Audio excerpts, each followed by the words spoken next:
હાવ એકલું એકલું લાગે. હે આજ તો ભોળા દાદા હાવ એકલા બેઠા હું. તો હું હાલો તો સાપુયા રમી. હે હું કીધું? એ સાપુયા રમી એમ. ઓય બાપા, હું નાનો છોકરો છું કે સાપુયા રમું? પણ હું ક્યાં નાનો છોકરો છું? તો પણ હું કામ સાપુયા રમું?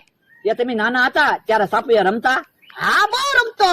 તો પણ હાલો ને સાપુયા રમી, બાળપણની યાદ તો તાજી થાય. પણ લ્યા સાપુયા તું હમણાં રમું, પણ કોક ભાળી ગયું હોય તો એમ ન કે ભોળો ગઢો થઈને સાપુયા રમે, મારા દાંત કાઢે. જો બોલો તો મારે એકલા કોની અરે સાપુયા રમવું? પણ કાંઈ સાપુયા રમવું ના, શાંતિથી બે. તમારો માણા ક્યાં ગયો? એના ગામડે ગયેલો છે. જો બોલો તમારો માણા હોત ને તો તમે બે સાપુયા રમે. એ આવે ને ત્યારે રમજે, અત્યારે શાંતિથી બે. એ હારું. ઓ બાપા!